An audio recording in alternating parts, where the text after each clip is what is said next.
नमो नमः। नमः संस्कृताय। आज हम पुनः मृच्छकटिकम ग्रंथ के अध्ययन के क्रम में उपस्थित हुए हैं।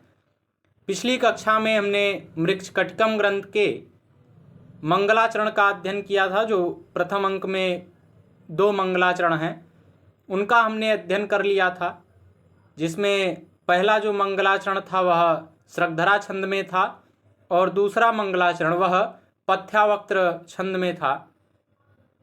और जो दूसरा मंगलाचरण था उसमें जो है पथ्यावक्त्र छंद के साथ साथ ही उसमें पत्रावली नांदी का प्रयोग था। अब आज हमें यहाँ से अब ग्रंथ को प्रारंभ करना है। तो नांद्यन्ते यानी नांदी पाठ कर लेने के बाद जो हमने प्रारंभ में मंगलाचरण किया, कहते हैं अब इस मंगलाचरण को कर लेने के बाद तो नांदी जो है, नांदी समाप्त हो जाने के बाद, इसका अर्थ है कि नांदी समाप्त हो जाने के बाद। तो अब पहले यही जान लेते हैं कि नांदी क्या है। तो देवता, ब्राह्मण अथवा राजा आदि को प्रसन्न करने के लिए नाटक आदि के प्रारंभ में जो आशीर्वाद से युक्त जो स्तुति पाठ किया जाता है, यानी जो मंगलाचरण का विधान है, जो मंगलाचरण किया जाता है, उसी मंगलाचरण को हम नांदी कहते हैं। और इसके विषय में आचार्य भरत ने भी लिखा है कि आशीर्वचन संयुक्ता स्तुतिर यस्मात् प्रयुज्यते देव द्विज नृपादीनाम तस्मान्नांदिति संहिता। तो इस प्रकार से साहित्य दर्पणकार ने भी कहा है। तो ऐसे बहुत से आचार्यों ने इसके विषय में इसको परिभाषित किया है नांदी को। तो अब कहते हैं नांदी पाठ कर लेने के अनंतर क्या कहते हैं। कहते हैं अलमनेन परिषद कुतूहल विमर्द कारिणा परिश्रमेण। अलम अर्थात बस करें, यानी अत्यधिक की आवश्यकता नहीं है। किसकी अत्यधिक की आवश्यकता नहीं? अनेन अर्थात इस, यानी इस प्रकार के मंगलाचरण की अब और आवश्यकता नहीं है। परिषद कुतूहल विमर्द कारिणा, यानी सभा में उपस्थित लोगों की उत्कंठा का विघ्न करने वाले, यानी हानि पहुंचाने वाले परिश्रमेण, अर्थात यहाँ पर परिश्रम से, यानी नांदी पाठ करने से। तो कहने का तात्पर्य है कि सूत्रधार जो है वह कहता है, या सूत्रधार का कथन है, सूत्रधार का कथन है। और सूत्रधार कहता है कि अलमनेन, यानी बहुत अधिक की आवश्यकता नहीं, बस करो बस करो। क्या बस करो? इससे अधिक की आवश्यकता नहीं। किसकी? मंगलाचरण की। अब मंगलाचरण करने की कोई आवश्यकता नहीं है, क्योंकि जो सभा में उपस्थित जन है, सभा में विराजमान लोगों की उत्सुकता को भंग करने वाले इस नांदी पाठ के परिश्रम को करना व्यर्थ है। इसको अब रोक देना चाहिए, अर्थात अब इस नांदी पाठ को समाप्त करो। एवं एवं अहर एवं हमारी विश्रान प्रणिपत्य विज्ञापयामि। कहते हैं कि आर्य अहम अर्थात मैं, आर्य मिश्रान अर्थात सम्माननीय सभासदों को प्रणिपत्य अर्थात प्रणाम करके, एवं अर्थात इस प्रकार, विज्ञापयामि अर्थात सूचित करता हूं, अर्थात मैं सम्माननीय विद्वान दर्शकों को प्रणाम करके इस प्रकार सूचित करता हूं। क्या सूचित करता हूं? कि यदिदम वयम मृच्छकटिकम नाम प्रकरण प्रयोक्तुम व्यवसिता। कहते हैं कि हम सब, यानी हम जितने अभिनेता लोग हैं, हम सब लोग मृच्छकटिकम नामक इस प्रकरण ग्रंथ का अभिनय करने के लिए तत्पर हैं, तैयार हैं। एतत् कवि किल, इसके इस ग्रंथ के रचयिता कवि हैं। कौन कवि हैं? अब देखिए, अब अगले श्लोक में सूत्रधार कहेगा। यह कथन जो है, यह सूत्रधार का कथन है। अक्सर यह पूछ लिया जाता है कि इस कथन का वक्ता कौन है। तो यह कथन जो है सूत्रधार कहता है। अब देखिए, अब सूत्रधार इस श्लोक में बताता है कि वह कौन कवि है। अब यह जो श्लोक है यह मालभारडी छंद में है। इसका हम उच्चारण करते हैं। द्विरदेन्द्र गतेश्चकोर नेत्रः परिपूर्णेन्दुमुखः सुविग्रहश्च द्विजमुख्यैर्विराजितो मुख्यतमः कविर्बभूव प्रथितः शूद्रक इत्यगाधसत्त्वः।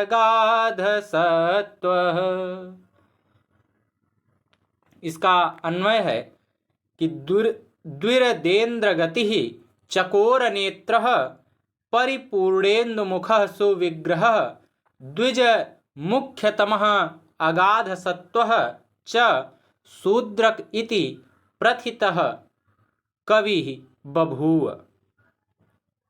कहते हैं कि द्विरदेन्द्रगतिः अर्थात गजराज की चाल के समान मस्त चाल वाले, द्वौरंदौ यानी द्वौदंतौ यानी दो दांत जिसके हैं, किसके? गजराज के।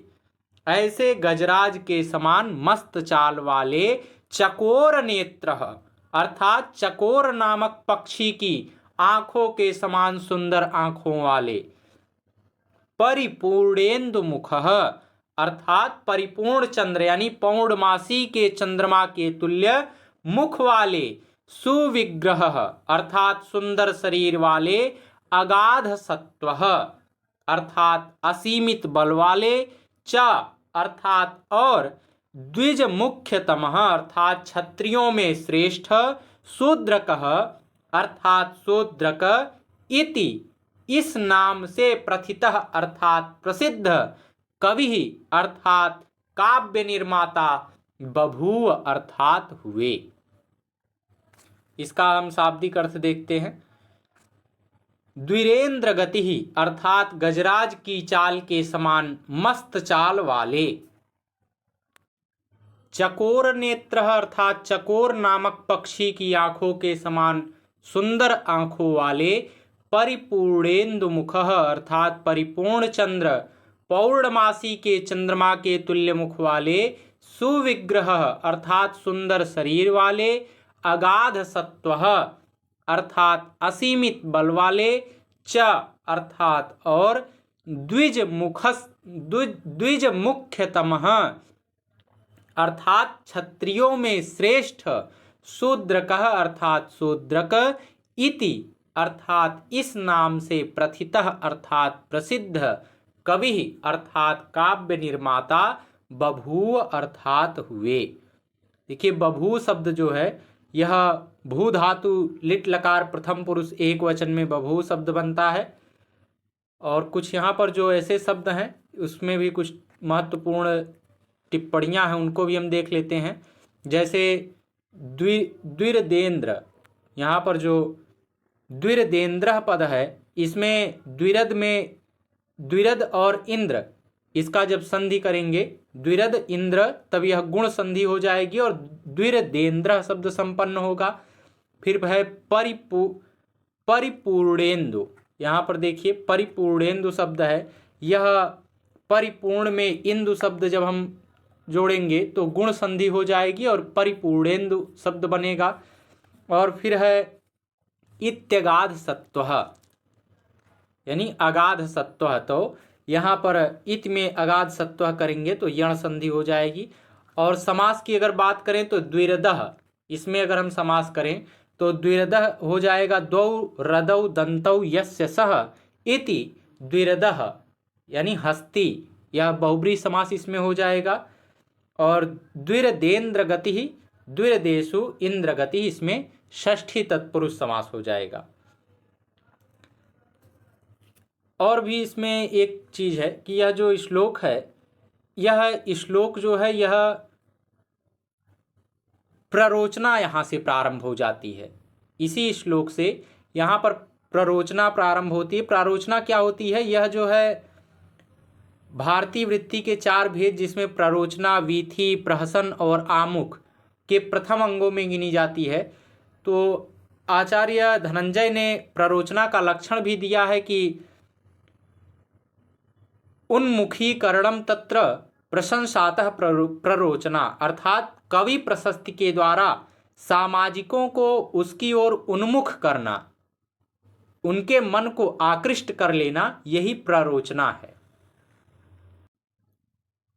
तो यहाँ इस श्लोक में देखिए, यह जो श्लोक है अब इसमें सूत्रधार क्या करता है, वह सबको मना करता है कि आप लोग नांदी पाठ मत करिए, लेकिन अब देखिए वह क्या कर रहा है कि सबका ध्यान भी अपनी तरफ आकृष्ट कर रहा है। कैसे बता रहा है कि अब इस ग्रंथ में, इस ग्रंथ को लिखने वाला लेखक कौन है, कैसा है लेखक, कैसे गज के समान है, किस प्रकार का ज्ञानी है। अब ये सारी बातें वह बता करके क्या करता है, सबका ध्यान अपनी तरफ आकृष्ट करता है।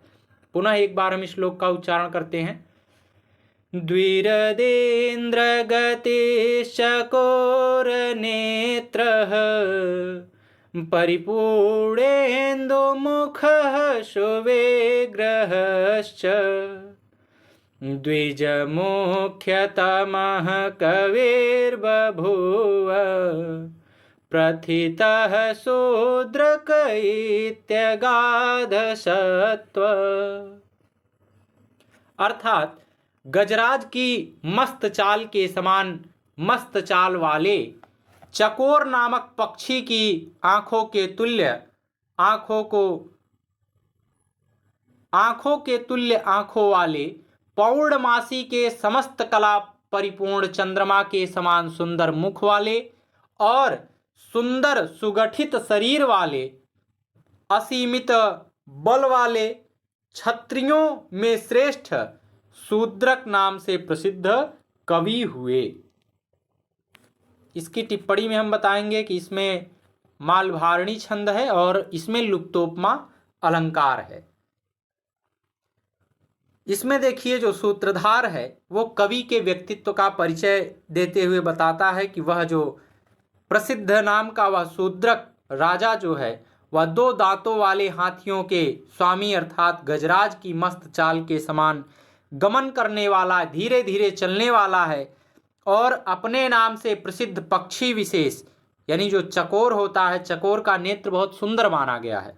तो कहते हैं कि चकोर के समान, जैसे जिस प्रकार से चकोर का नेत्र होता है उसी के प्रकार से सुखद नेत्रों वाले और समस्त कलाओं से परिपूर्ण चंद्रमा के समान मुख वाले सुंदर एवं सुगठित शरीर वाले क्षत्रियों में श्रेष्ठतम अपरिमित शक्तिशाली हैं। वह कवि गंभीर स्वभाव वाले तथा शत्रुओं का नाश करने वाले हैं।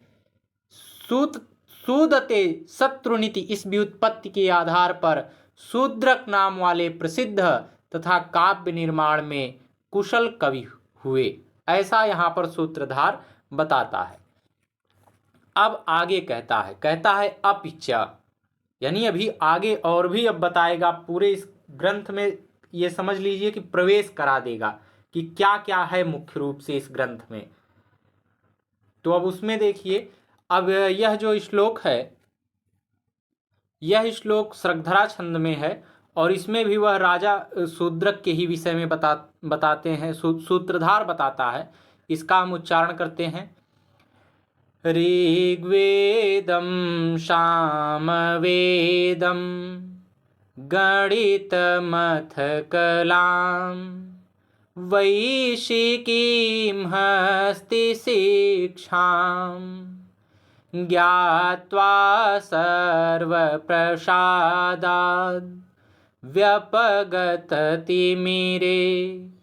चक्षुषी चोपलभ्य राजानं वीक्ष्य पुत्रं परमसमुदये नाश्वमेधेन चेष्ट्वा लब्ध्वा चायुः शताब्दं 10 दिनसहितं शूद्रकोऽग्निप्रविष्टः। इसका अन्वय देखते हैं।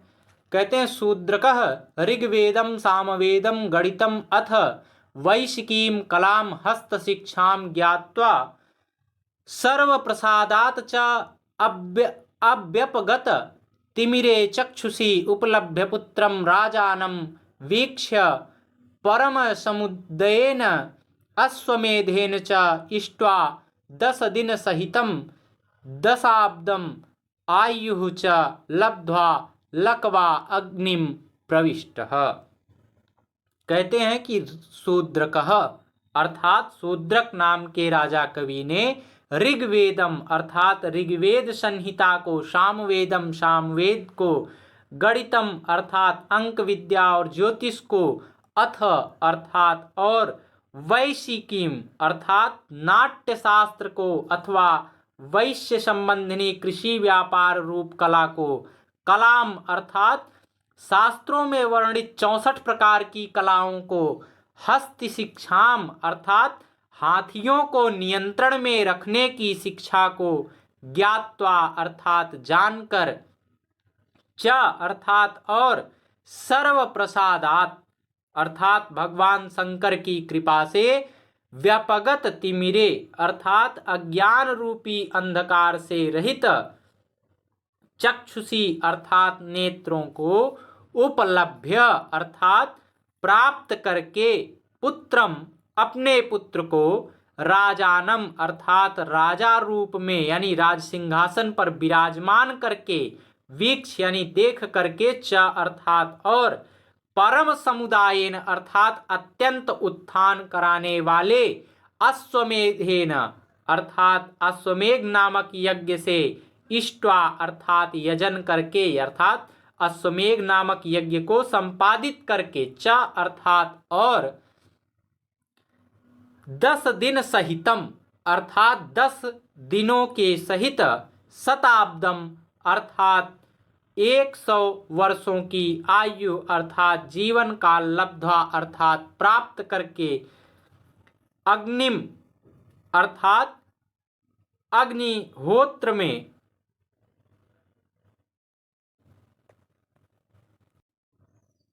लब्ध्वा अर्थात प्राप्त करके, अग्निम अर्थात अग्निहोत्र में, प्रविष्ट अर्थात लग गया यानी आग में प्रवेश कर गया।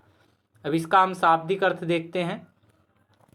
शूद्रक अर्थात शूद्रक नामक राजा कवि ने ऋग्वेदम अर्थात देवी स्तुति आदि परक प्रतिपादक ऋग्वेद संहिता को, सामवेदम अर्थात गान मंत्र समुदाय रूप सामवेद को, गणितम अर्थात अंक विद्या और ज्योतिष को, अथ अर्थात और, वैशिकीम अर्थात नाट्यशास्त्र को अथवा वैश्य संबंधिनी कृषि व्यापार रूप कला को, कलाम अर्थात 64 कलाओं को, जो शास्त्रों में वर्णित 64 प्रकार की कलाएं हैं, हस्त शिक्षाम यानी हाथियों को नियंत्रण में रखने की शिक्षा को, ज्ञात्वा अर्थात जान करके, च अर्थात और, सर्व प्रसादात अर्थात भगवान शंकर की कृपा से, व्यापगत तिमिरे अर्थात अंधकार रूपी अंधकार से रहित, अज्ञान रूपी अंधकार से रहित, चक्षुषी अर्थात नेत्रों को,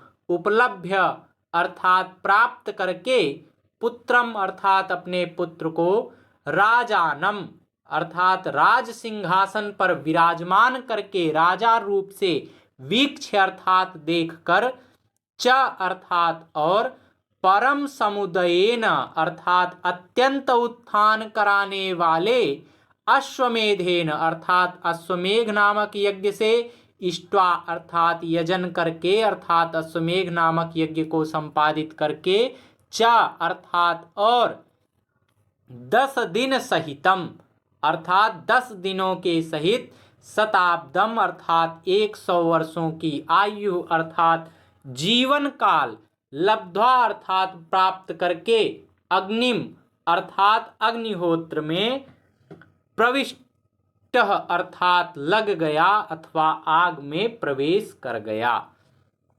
पुनः एक बार इस श्लोक का उच्चारण करते हैं। ऋग्वेदं सामवेदं गणितमथ कलां वैशिकीं हस्तिशिक्षां ज्ञात्वा सर्वप्रसादाद् व्यपगततिमिरे चक्षुषी चोपलभ्य राजानं वीक्ष्य पुत्रं परमसमुदये नाश्वमेधेन चेष्ट्वा लब्ध्वा चायुशताब्दम् 10 दिन सहितं शूद्रकोऽग्निप्रविष्टः शूद्रकोऽग्निप्रविष्टः। अर्थात इस प्रकरण ग्रंथ के रचयिता कवि शूद्रक, यह बात कौन कह रहा है? यह बात सूत्रधार कह रहा है। वह बता रहा है कि इस प्रकरण ग्रंथ के रचयिता महाकवि शूद्रक ऋग्वेद, सामवेद, गणित शास्त्र, अंक विद्या और ज्योतिष शास्त्र, 64 कलाओं, नाट्य शास्त्र और हस्ति संचालन की शिक्षा को प्राप्त करके, यानी हाथी को किस प्रकार से वश में रखना है, किस प्रकार से उसको चलाना है, इस शिक्षा को प्राप्त करके भगवान शंकर की कृपा से अज्ञान रूपी अंधकार से रहित नेत्रों को, यानी ज्ञान चक्षु रूपी नेत्रों को प्राप्त करके और अपने पुत्र को राजा देखकर, यानी उस अपने पुत्र को राज सिंहासन पर प्रतिष्ठित करके बैठा करके अत्यंत उत्थान कराने वाले अश्वमेध नामक यज्ञ को संपन्न करके और 100 वर्ष तथा 10 दिनों की आयु को प्राप्त करके अग्नि में प्रविष्ट हो गए अथवा अग्निहोत्रा आदि अनुष्ठान में लग गए। यह बात जो है यह सूत्रधार कहता है किसके विषय में? महाकवि शूद्रक के विषय में बताता है। इसकी टिप्पणी में हम बताएंगे कि इसमें श्रगधरा छंद है। इसके बाद अब और भी आगे कहता है सूत्रधार। अब यह श्लोक जो है यह मालभारड़ी छंद में है। समर व्यसनी प्रमाद शून्यः ककुदो वेद विदाम तपोधनश्च परवारण बाहुयोद्धलोब्धः क्षितिपालः किल शूद्रको बभूव।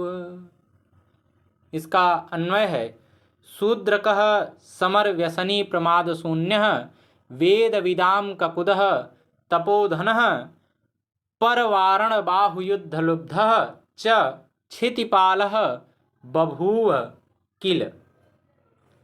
कहते हैं शूद्रकः यानी शूद्रक नाम के जो राजा हैं, यानी प्रस्तुत प्रकरण ग्रंथ के रचयिता समर व्यसनी अर्थात युद्ध करने के शौकीन हैं, युद्ध करने में उन्हें आनंद आता है। प्रमाद शून्य अर्थात असावधानी से रहित यानी सदा सावधान रहने वाले। वेद विदाम अर्थात वेद के ज्ञाताओं में ककुदः अर्थात प्रधान हैं, श्रेष्ठ हैं।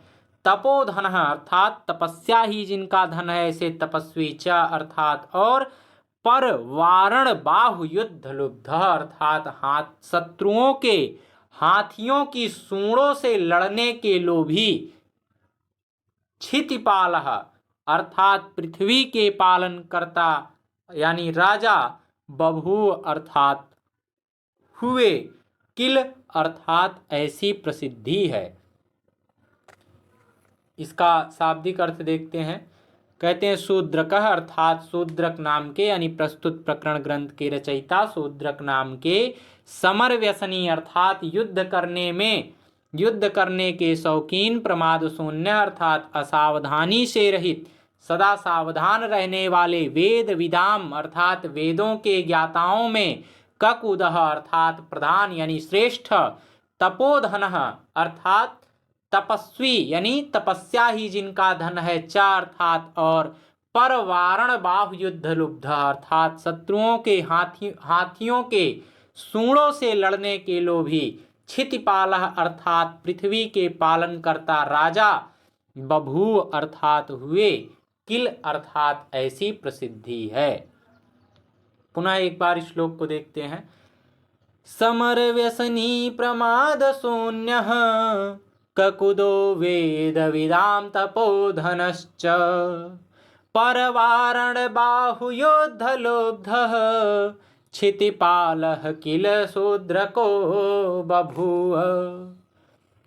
अर्थात कहते हैं कि मृक्षकटिक प्रवरण के रचयिता, शूद्रक, युद्ध करने के स्वभाव वाले, यानी युद्ध करने में जिसे बहुत आनंद आता है, सदैव सावधान रहने वाले, वेद जानने वालों में श्रेष्ठ, तपस्या रूपी धन वाले, यानी महान तपस्वी, शत्रुओं के हाथियों की सूंडों के साथ युद्ध करने के लोभी राजा हुए थे, ऐसी प्रसिद्धि है, ऐसा सुना जाता है।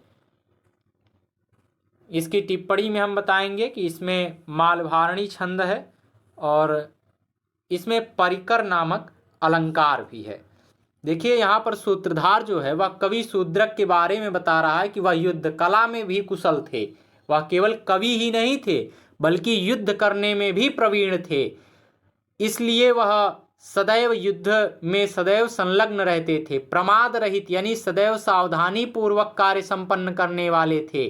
वेद वेदांग इन सभी विषयों को जानने वाले थे, इन सभी विषयों में श्रेष्ठ थे।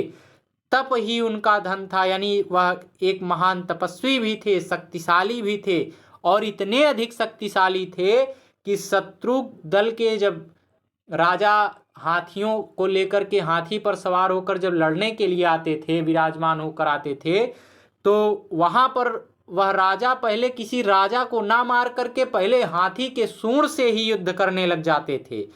ऐसे वह राजा थे, यानी ऐसे शूद्रक नाम के जो राजा थे।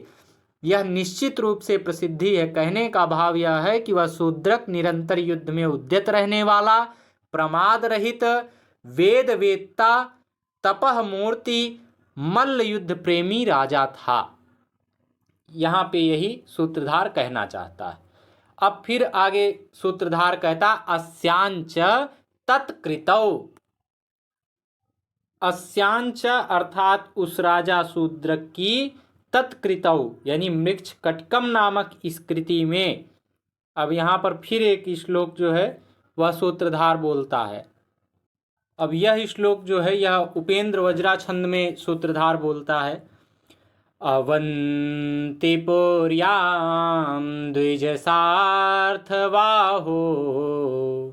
युवा दरिद्रः किल चारुदत्तः गुणानुरक्ता गणिका च यस्य वसंतशोभे वसंतसेना। इसका अन्वय है अवंतिपुर्यां द्विजसार्थवाह दरिद्रः युवाः चारुदत्तः आसीत् च यस्य गुणानुरक्ता वसंत शोभा इव वसंत सेना आसीत। कहते हैं अवंतिपुर्याम अर्थात अवंतिपुरी यानी उज्जैन नगर में द्विज सार्थवाह अर्थात ब्राह्मण समुदाय में श्रेष्ठ अथवा पालक अथवा ये व्यापार संलग्न ब्राह्मण दरिद्र अर्थात निर्धन। पहले वह धनी था लेकिन बाद में उदारता दान इत्यादि के होने के कारण वह क्या होता है, वह गरीब हो जाता है, दरिद्र हो जाता है। ऐसा बताते हैं कि वह दरिद्र हो जाता है। फिर कहते हैं युवा अर्थात यौवन संपन्न यानी तरुण। चारुदत्त अर्थात चारुदत्त नामक प्रसिद्ध व्यक्ति हुआ था, ऐसी किल अर्थात प्रसिद्धि है।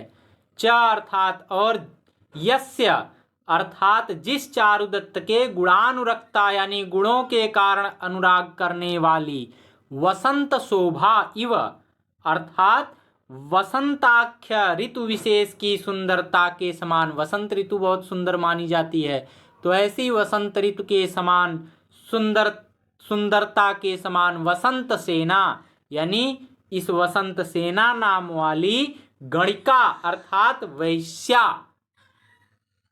आसीत अर्थात रहती थी।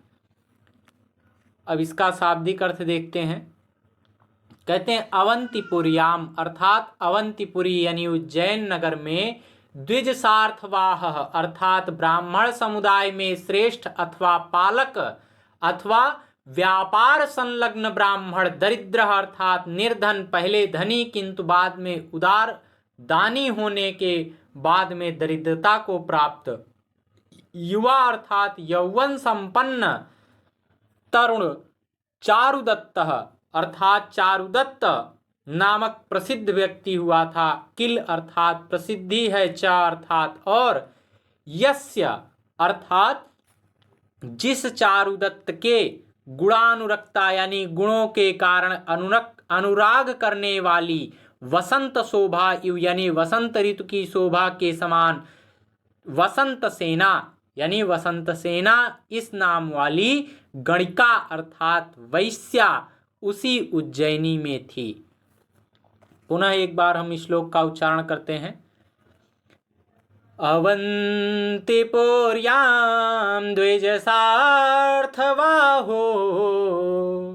युवा दरिद्रः किल चारुदत्त गुणानुरक्ता गणिका च यस्य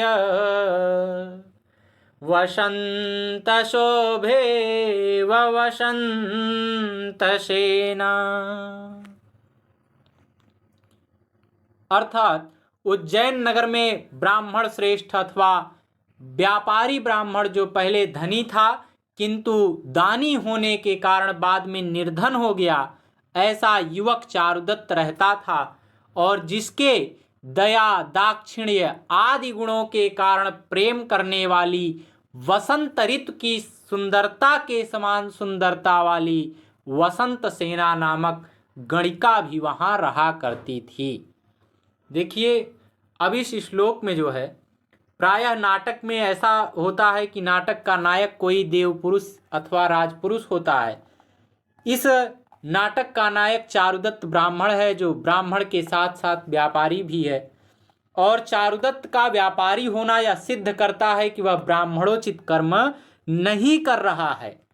तो चारुदत्त का युवा विशेषण तो उचित प्रतीत होता है, पर दरिद्र विशेषण विचित्र जान पड़ता है, क्योंकि चारुदत्त कैसा व्यापारी था? जो दरिद्र था। तो द्विज सार्थवाह का अर्थ कुछ विद्वान यहाँ पर ब्राह्मणों का पालन करता भी करते हैं। पहले तो सार्थवाह का अर्थ पालन करता नहीं होता। यदि किसी प्रकार यह अर्थ मान भी लिया जाए तो इसका दरिद्र से विरोध होता है। जो स्वयं दरिद्र है वह दूसरे ब्राह्मणों का पालन कैसे कर सकता है? तो इस विशेषण का जब समन्वय होता है तो इस प्रकार हो सकता है कि पहले तो चारुदत्त सार्थवाहक अर्थात व्यापारी था, पर अब व्यापार में हानि उठाने के कारण वह दरिद्र हो गया है। वसंत सेना गणिका परम सुंदरी थी, वैश्या किसी दरिद्र से प्रेम करे यह विचित्र बात है।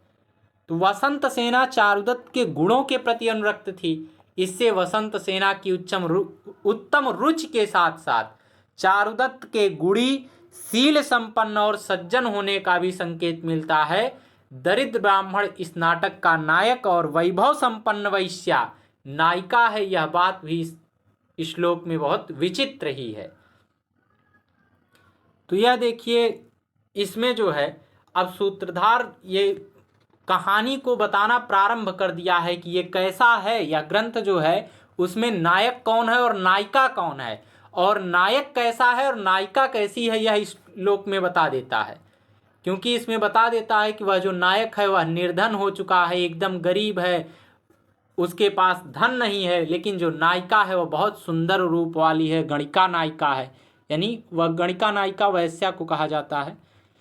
इसकी टिप्पणी में हम बताएंगे कि इसमें उपेंद्र वज्रा छंद है और इसमें श्रौती उपमा अलंकार का प्रयोग है। अब इस 7वें श्लोक में ये सब कथन जो है ये अक्सर पूछ लिए जाते हैं किसके कथन हैं, तो ये सभी कथन जो है वह सूत्रधार के ही कथन हैं। ये सारी बातें भी सूत्रधार ही बता रहा है। अब यह जो श्लोक है यह वंशस्थ छंद में है, इसका भी हम उच्चारण करते हैं। तयोरिदं तत्सुरतोत्सवाश्रयं नय प्रचारं व्यवहार दुष्टतां खलस्वभावं भवितव्यतां तथा चकार सर्वं किल शूद्रको नृपः।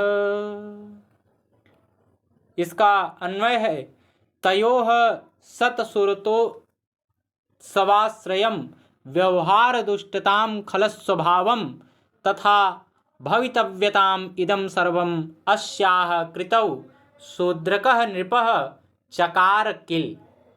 कहते हैं तयोः अर्थात उन दोनों के, किन दोनों के, वसंत सेना और चारुदत्त के सत्सुरतोत्सवाश्रयम अर्थात उत्कृष्ट कामलीला रूपी उत्सव पर आश्रित यानी आधृत व्यवहार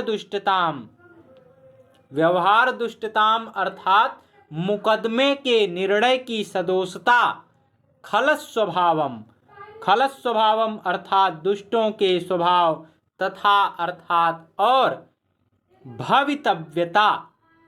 भवितव्यताम अर्थात होनी चाहिए भवितव्यता होनी चाहिए इदम सर्वम अर्थात उपर्युक्त यह सभी कुछ अस्याम कृतौ अर्थात अपनी इस मृच्छकटिकम कृति में शूद्र को नृपः अर्थात शूद्रक नामक राजा ने चकार अर्थात किया है, किल अर्थात ऐसी प्रसिद्धि है, ऐसा माना जाता है। इसका शाब्दिक अर्थ देखते हैं। कहते हैं तयोः अर्थात वसंत सेना और चारुदत्त उन दोनों के सत्सुरतोत्सवाश्रयम अर्थात उत्कृष्ट कामलीला रूपी उत्सव पर आश्रित यानी आधृत नय प्रचारम अर्थात नीति के प्रचार व्यवहार दुष्टम अर्थात मुकदमे के निर्णय की सदोषता खलस्वभावम अर्थात सकार आदि दुष्टों के स्वभाव। सकार यह पात्र है, इसमें जो दुष्ट का पात्र करता है यानी जो दुष्ट पात्र के रूप में इस ग्रंथ में है उसके लिए आया खलस्वभावम यानी सकार आदि दुष्टों के स्वभाव। भवितव्यता अर्थात होनी, इदम अर्थात उपर्युक्त या यह सर्वम सभी कुछ शूद्रकः अर्थात शूद्रक नामक नृपः अर्थात राजा ने अश्याम कृतौ अर्थात अपनी इस मृच्छकटिक कृति में चकार अर्थात किया है, किल अर्थात ऐसी प्रसिद्धि है। पुनः एक बार श्लोक का उच्चारण करते हैं। तयोरिदं तत्सुरतोत्सवाश्रयं नय प्रचारं व्यवहार दुष्टतां खलस्वभावं भवितव्यतां तथा चकार सर्वं किल शूद्रको नृपः अर्थात उन वसंत सेना और चारुदत्त दोनों की उत्कृष्ट कामलीला पर आश्रित नीति की गति, मुकदमे के निर्णय की सदोषता, दुष्टों का स्वभाव और भावी यह उपर्युक्त सभी कुछ वर्णन राजा शूद्रक ने अपने इस मृच्छकटिकम कृति में किया है। देखिए अब इसमें सूत्रधार जो है वह बताता है कि कहता है कि कवि ने इस प्रकरण के नायक चारुदत्त और वसंत सेना नायिका के प्रशंसनीय प्रणय प्रसंग को आधार बना करके नीति की गति और नीति का प्रदर्शन, विवाद के निर्णय की सदोषता और चारुदत्त एवं सकार के विरोधी विचारों की असमीचीनता, सकार आदि दुष्टों के स्वभाव तथा होनी अनहोनी आदि का समावेश इस कृति में किया है। कहने का भाव यह है कि शूद्र की पत्नी शूद्रा होती है। स्मृति के इस कथन के अनुसार ब्राह्मण चारुदत्त का गणिका वसंत सेना के साथ परिणय दोष युक्त है, गांधर्व विवाह के नियम से रहित है, अतः दोनों का परस्पर अनुराग और सुरतोत्सव का औचित्य निश्चय ही संशयजनक है। इन सभी विषयों को आधार बना करके अपने मन से कल्पना करके राजा शूद्रक ने यह रचना की है। इसकी टिप्पणी में हम बताएंगे कि इसमें वंशस्थ छंद है और स्वभावोक्ति अलंकार का प्रयोग है। आज हम इस ग्रंथ को यहीं पर विराम देंगे। यदि आप सभी का कोई प्रश्न हो तो आप सब पूछ सकते हैं, और यदि कहीं कोई त्रुटि भी हो तो उसको भी आप बता सकते हैं। और जो लोग चैनल पर पहली बार आए हों और पहली बार वीडियो को देख रहे हों तो चैनल को सब्सक्राइब अवश्य करें, ताकि आने वाले जो भी कक्षाएं रहें उनका नोटिफिकेशन आपके पास पहुंचता रहे, और अपने अन्य सहपाठियों के पास भी संप्रेषित करें। आज के लिए बस इतना ही। पुनः हम अगली कक्षा में इसके आगे से अध्ययन प्रारंभ करेंगे। नमो नमः। नमः संस्कृताय। धन्यवाद।